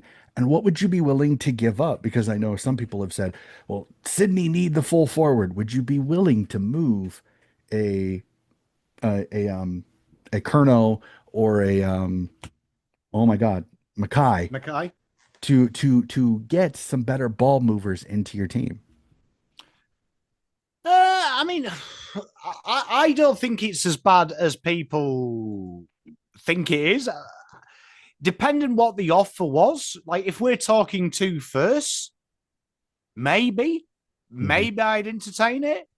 Um, I personally think you're going to get whatever the pick after Hawthorn's pick is for TDK. I do think TDK's gone. I genuinely feel now no news is bad news. And I think that is what it is. I think for Carlton, really, if we need to attack this draft, we've been lucky that Harry Dean comes in as a father son. We're very lucky as well that we've got players like Ison and Gresham coming through on the NGA, Cody Walker next year. So I think Carlton have got the perfect opportunity to change their midfield dynamic, which is very one-paced. And we've got a fortunate draft, and around pick 8, Carlton could change what they've got so far to make it a little bit better. So Mhm. I'm quite excited about where the future may be for us. Yeah, it'll be fascinating. Again, I remember the day I saw the person put up the would Carlton take Ollie Florent for Harry Mackay straight up, and the fascinating thing was actually seeing some Sydney Swans fans that are like, I know he's out of favor, but I wouldn't even take that. I wouldn't take that. And I was fascinated by it. So we won't dive into the minutia of that. So that is it for the burning questions.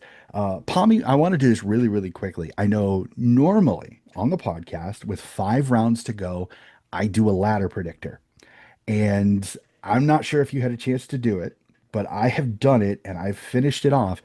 Would you like to hear how I see the final standings sit after 24 rounds?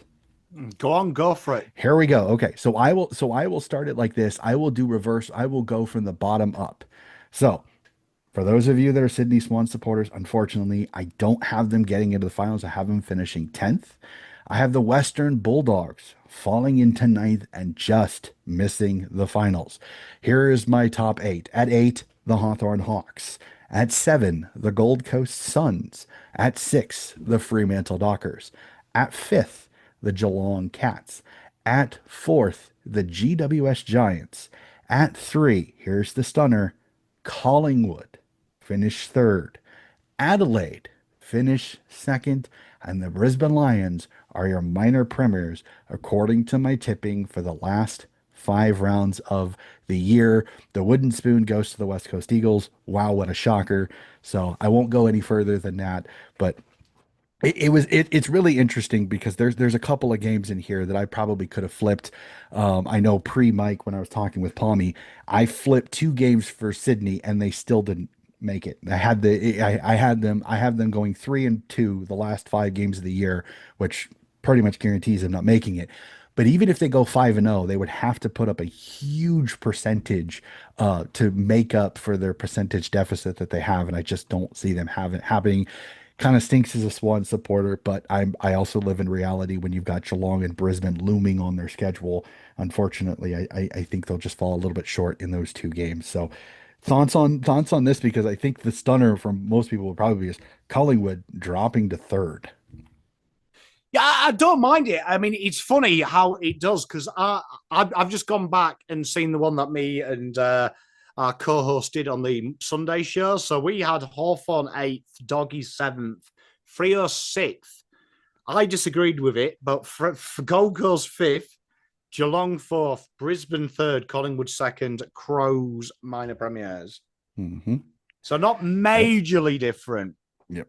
So like, because like I'm looking at it here a little bit, and it could flip a little bit, but I have Brisbane beating Collingwood in round what's round 21. Just trying to go through here, see where I had them, because I had them beating I have Collingwood beating Hawthorn in round 22. Really quickly here, this is the fun of podcasting sometimes when it comes to it. Round 23, I think, was another one where I had, yeah, Adelaide beating Collingwood at the Adelaide Oval. Those are the 2 games. Brisbane and Adelaide both being the 2 teams knocking off Collingwood over these last couple of weeks that'll kind of put Collingwood where they are. And the only one I'm a little iffy looking back on it now is the Brisbane Lions beating Collingwood at the MCG, because again, sometimes Brisbane has trouble at the MCG, but I like the way Brisbane is playing right now. And like I said, that I think the tinkering could really hurt them in the long run. So, but it's fun. The ladder predictor sometimes is a lot of fun. I was messing with the points a little bit sometimes with some of these results as well, and watching the teams flip was always fascinating on that. So that is it for the predictor. We'll jump to really quickly team of the round and my power rankings for this particular year. I'm fascinated what you think on this here, Pommy. We'll start on the defense, fullback line. We have Liam Duggan of the West Coast Eagles, Josh Worrell of the Adelaide Crows, and Sam Doherty of the Carlton Blues. I kind of snuck him in the back pocket a little bit. just because I know he's been playing halfback and almost a little bit of wing, but he can play that back pocket position. So I snuck him in there. On the halfback line, we have Colby McKercher of the North Melbourne Kangaroos. Jarman Impey goes for 3 goals for Hawthorn, but primarily plays defense. So I slipped him in there. And Nasiah Wanganeen Miller are the other on the halfback flanker positions. In the wings, we have Levi Ashcroft of the Brisbane Lions and Steele Sidebottom of the Collingwood Magpies. In the ruck, we have Jordan Sweet of the Port Adelaide Power. In the center guts, we have Tim Taranto of the Richmond Tigers, Will Ashcroft of the Brisbane Lions, and Jake Hopper of the Richmond Tigers as well. On the forward line, we have Isaac. On the forward line, half forward, we have Isaac Heaney of the Sydney Swans, Keziah Pickett of the Melbourne Demons, and Geelong's Jeremy Cameron. A full forward line sees Patrick Voss of the Fremantle Dockers, Riley West of the Western Bulldogs, and your boy from Carlton, Ashton Moyer, is the final full on the full forward line. My bench sees Gold Coast Joel Jeffrey of the Gold Coast Suns, St. Kilda's Rowan Marshall is my ruck, Harley Reid is my midfielder from the West Coast Eagles, and Alex Neil Bullen is the forward for the bench. So, thoughts, I know really quickly, a lot of names. Your thoughts on this team of the week? I think it's very strong. I'm glad to see a famous Pom in there, Josh Worrell. So, and I those had to who give him his follow, plaudits. He was fantastic in that game for Adelaide. I know that he may not have gotten as much footy as probably some games with the way Gold Coast was inept in the first half, but Gold Coast was really strong. They just could not put it on the scoreboard, and I really give that to Adelaide's defense. It was fantastic in this one. So no, mate, I agree with that. And it's nice to see Ashy there, Ashton Moyer, and Riley West. I'm glad someone's giving Riley West some plaudits because I think the work he's done this year with Cody Waitman being out, yep, I agree. absolutely sensational. Like, I've actually forgotten watching them. Cody Waitman's injured. Yep. Yeah, no, I agree. I'm 100% with you. He's really taken that Cody Waitman spot and made it his own. He doesn't fly as much as Cody does, but he's impactful when he gets ball on ground and really does. It really is quite the great field kick as well. So we'll go to the power rankings again. My homage to the origins in the fourth of the long part of the podcast. At 5, the Fremantle Dockers. At 4, the Sydney Swans. At 3, the Adelaide Crows. At 2, the Brisbane Lions. And at 1, 5-0, the GWS Giants. So the last 5 rounds have produced some interesting ones with Geelong losing 2, Collingwood losing 2, and Gold Coast losing 2 over the last 5. So with my form section of that, it makes for quite the interesting little mix of teams here. So I know we are early in the week. I know that injury round has still not come out, but sir, let's tip this round. This should be a fascinating round 20 of footy. We will start off Thursday night footy, MCG, Hawthorn versus your beloved Carlton Blues. Can your boys pull a stunner and stun the Hawks, or are the Hawks just the littlest bit too good? Oh, yeah, everything in me wants to tip Carlton, but I mean, it would be hard because, yeah, Melbourne contested side, Hawthorn, they get it on the outside. I'd reluctantly Hawthorn. Yeah, I'm with you on the. I'm tipping Hawthorn, but I don't know. It'll be interesting again. This is maybe your opportunity to maybe get Carlton a little bit of energy behind them. Hawks coming off that miserable game, which sometimes rainy games that can take a little bit more energy out of you. So it'll be fascinating. How do the Hawks pull up on a short 5-day rest? It'll be interesting to keep an eye on that one, but I will tip the Hawks in this one. But I think Carlton's a little bit more in it than some people will give them credit. The stinker of the Friday night games sees Essendon versus the Western Bulldogs at Marvel Stadium. I don't think I'm jumping too far to go. I think the Doggies eat, and they eat very, very well in this one. I think this could get ugly and ugly quickly. I would genuinely be. I might contemplate doing a live stream naked if Essendon win this game. Doggies by a lot. Shout out Fiona though from Bomber Banter. I know she'll be watching this. Good friend of my channel. Yeah, she'll be in the miserable cold, and hopefully she gets through another 10-goal loss with the smile on her face she always does. Doggies win this one and win this one handily. I think Bontempelli, Darcy, and them actually have a field day on this one. Probably the more entertaining of the two Friday night games sees the Sydney Derby, not the Battle of the Bridge, the Sydney Derby, as GWS at NG Stadium host their crosstown rivals, the Sydney Swans. I will let you tip this one first, sir. Your thoughts on this one. Can the Swans pull the stunner, or the Giants' form help them propel over their crosstown rivals? I think this is the safest lock of the week ever. Sydney, the real Sydney, the red Sydney, win this one by 3 goals. This one concerns me. It's a lot like North because they kept North in the game a little bit too much. I'm a little concerned. The thing that makes me a little bit more confident, I'm going to tip GWS. I'm going to tip for it and hope that I'm wrong. Um, is the contested footy through the center and the center clearances. Sydney has been playing really well, and that's been GWS's Achilles heel this year. So that's one of the ways I could see Sydney really capitalizing on it. Their forward line has been playing really, really well despite no Amadi and no Papley. I think they've actually done pretty well. Jack Buller's come in and just bring energy, which I liked. My worry is if Hogan is back, Stringer is playing good, but I think Stringer already had his great game for the first month, so he should be down if he continues his form of one game good, 5 games bad. I'm still going to tip the Giants. This is a good Giants team that I think is starting to play really good football. Ash and Whitfield, who does Jordan go to? Does he take Whitfield out? Then my worry is, does Lockie Ash get off the chain? We'll have to see how that goes. Does a roll bottom go to a Finn Callahan? Does roll bottom go to a Finn Callahan to try to deter his impact on this game? Tipping Giants, hoping Swans. I'll say it that way. Like I said, I will hedge my bets on this one. Annoying as all get out that the Saturday afternoon game is this Q clash at People First Stadium. This annoys me. Gold Coast Suns, Brisbane Lions, Saturday afternoon. Come on, schedule makers. Come on. Tipping Lions in this one. I know it's a People First, and I know the Suns play People First really well, but this Lions team, they are absolutely humming right now. Just can't tip against them. And no Rioli, I think really hurts them. I got the Lions in this one. Yeah, I'm with you here. I think I want to tip Gold Coast because I think the story would be great. But yeah, the Lions, I think, too professional, too clever. If Adelaide can lock down their back half, Brisbane can quite easily too. So Yep. yeah, I think the Lions by a good couple of goals. Yep. I think Dunkley gets put on either Anderson or Rao, whichever one's having more of the day, and I think that really hinders them. We'll go out the WA to the WA Derby as we see Fremantle face West Coast. Fremantle win this one. I think Fremantle win this impressively. I know sometimes in these derbies you get some stunners. I just don't think West Coast has the horses in this. Yeah, I mean, I said this last night on a show.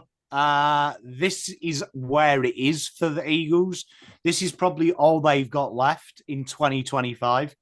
This derby, which is quite depressing because I could see a cricket score here, and I've been where the Eagles are as a Carlton fan. You're like, right, okay, we're rubbish. We've got 2 wins for the year. One of them was Essendon, so it's all okay. They've got 1 win of the year. They need to, but yeah, it's not happening here. Fremantle by a lot. Yeah, this is one of those. This is a perfect opportunity. Get your percentage booster. Put yourself in a nice cherry ripe situation going into the final 4 games of the year. Marvel Stadium sees North Melbourne versus Geelong. I think we have the same situation we have with the game before it. I think Geelong fills their boots in this one, unfortunately. Now, I'm hoping the Roos can come competitive, but I worry that the Cats just too strong. I would love it if North would win because you know what? North are a weird side. There's something likable about them. I agree. But then I don't know if it is. Sometimes I just feel like, when you were a kid and your mum forced you to be nice to your cousin. So you kind Yep. of convinced yourself he was your best mate. But then you got to like 14 and you realized I was only mates with him because mum bought me a cheeseburger Happy Meal on the way home for being nice hmm to him. Yep. That's maybe where North are. Um, Geelong by a lot. Yeah. All right. I love it. The ending of Saturday evening is the showdown. Absolutely love the showdown. Your thoughts on this? Crows, Port. You'd think this is a Crows win, but again, the showdown always throws some trippy scores. When you've got derbies, it's always tough. You know, the added passion, you don't want to give up. And you know what? Of all the derbies we've got this week, this one's probably the closest in ability. That being said, I think the Crows would want nothing more than a massive win because I feel like they're probably still not getting the kudos. I've checked the papers today. Hmm. That win's more about Gold Coast were unlucky and didn't quite do it than Adelaide destroyed Gold Coast. So it's a chance to put one on the media, and we know some of the most loudest voices on that media are Port Adelaide representatives. Yep. So I'm tipping Adelaide for this one, the good part of Adelaide. I'm tipping the Crows in this one, but more is because if this here's how I'm gonna phrase this. I think the Crows win it not because they're the better team, because they're the home team. Like the one earlier in the year was the Port Adelaide home game. For me, if I'm Port Adelaide, I'm a little pissed because you'd want this to be your home game because if you get the home crowd advantage, you get into the game a little bit, maybe you stay with them, you put a little bit of fear into it, then you get the lift of the Port Adelaide main supporters. This is a Crows home game, technically. So the Crows will have more fans in the stands. That is a recipe for disaster for Port. I think Adelaide win it, but I think Port stay in it for a while. I think this is one of those that for 3 quarters, it's a banger. It's an absolute, it's an arm wrestle, it's a slugfest. The fourth quarter, the Crows' experience and class and ability takes over. It probably blows out to about a 4 goal win. But again, it's a showdown. There's always some fireworks. Crows win it, but I think Port's more competitive than I think some people give it credit for. And you know, Kenny Hinkley sometimes gives them a rev up and they play a little bit better. And could we see a Port Adelaide rev up against their bitter rivals of the Adelaide Crows in that one? A fun one at the MCG is the Richmond Tigers host the Collingwood Magpies, licking their wounds after the loss against Fremantle. I'm going to tip the Pies, but I'm going to put it out there.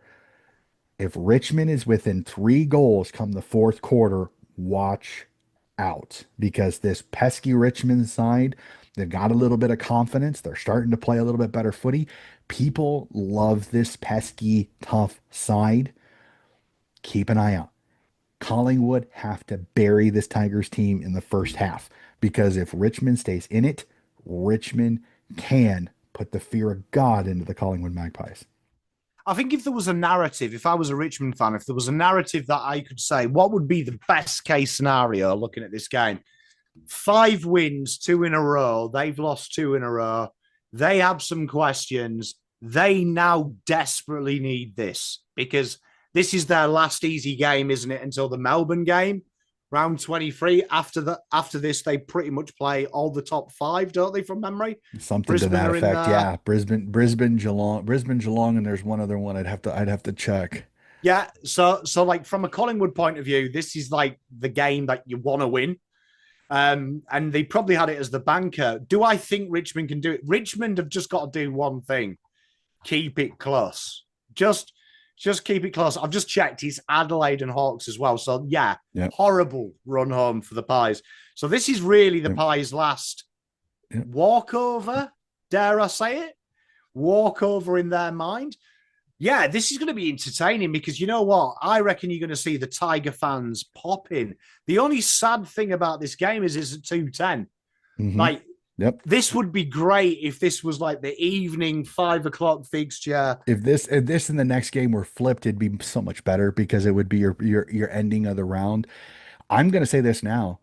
Could you see Nick Dacos rested for this game so then he's ready for this 3 game set with Brisbane, Hawthorn, and Adelaide, 3 in a row that you know you're going to need Nick Dacos? Could you see Fly pull a switcher and rest Nick Dacos instead of putting him up against this dogged, determined Richmond team that really doesn't care? They're just going to go out and play football. And sometimes a team that has they don't have to worry about anything. It can be a dangerous side. Does Fly take that risk and rest Nick Dacos to let him heal up a little bit, especially with a tough 3 round set coming up before the Melbourne game in round 24? So I'm going to put it out there. I would I, not be shocked if Fly pulls a curveball and rests Nick Dacos. I'd love him to do it, but do I I don't think think he he'll will. do it? No, I I don't think think so. I think it's a huge risk. Like at this stage, that top two is so important. The I way agree. our finals goes, like even though I think this is a banker for them still, you've got to pay them respect because we've seen what happened. There's been some teams we've seen living in Melbourne that have paid this Richmond side no respect and ended up licking their tails. So Yep. good Yep. luck to Richmond though. Like take it to them Yep. because I you agree. never know. Yep, tipping pies, but I just have this weird feeling. I think Richmond's a shout to stay in that and to cause a little bit of bum cheek squeezing amongst the Collingwood faithful on that one. So, and last but not least, Marvel Stadium, St. Kilda versus Melbourne. Wow, what a scintillating game this should be on for the last game of the round. Who do you like? Well, I mean, Your facial expression told it all. I mean, we've had some famous battles, haven't we? We've had the Battle of Bighorn, we've had the Battle of the Bulge. I mean, this is the mid battle off, isn't it? This is, I like honestly, the, any if this crowd population is over 20,000, well, Jesus, there's some hardcore fans. Um, I mean, who do you tip here? Should I'm tipping the Saints because I think if they keep the pressure that they've had the last 2 games, I just don't think Melbourne can survive that manic pressure. I just don't think they're built to get out of that manic pressure the way St. Kilda has done. So personally, I'm tipping St. Kilda because I think their pressure is going to be a little bit too much for Melbourne personally. But then again, though, this has been a St. Kilda side that has stubbed its toe in moments when they have a chance to kind of show they're building under Ross. Like I said, I'm tipping St. Kilda, but I have no confidence in this because really I'm meh on both of these teams. yeah. You know what? I'm going to go against you on this. I'm going to tip That's fine. Melbourne. I've just got a feeling that this battle of ball might become a bit too congested, and if that's the case, I'm going to give full props to the legends that are Melbourne, who are the masters of ugly football. But Hmm. yeah, I mean, if ever there was a reason to dig out your nana's old videos of home and away, this is probably the game. Yep, nope, 100% with you on that one. Well, Palmy, that is it. That is all 9 games tipped. A fascinating round 20 that we are going to be handed. I'm interested to see what the footy gods give us for this particular round. So, as per usual, Palmy, it is fantastic to chat with you. I know things are going really well for you. Just really quickly, how are things at the Palmy and Oz YouTube channel? Because again, you're putting out some fantastic football content. Yeah. We're fighting Christ at the minute for the hardest worker at the minute. I'm turning drab content into wine, like he turned water into wine. Yeah, really good. We've grown, we've doubled in subscribers this year. So this time last year we're at 4,500. We're just about to hit 9,000, which is absolutely mental. Come on down. We used to be a cow and focus channel. Now we are everything. We are your one-stop shop. We're about to go into draft mode 1st of August. So if you like your draft, we'll be doing some deep dives. I like my weird data as well. So we're doing I can reveal, you'll have an exclusive here, Donny.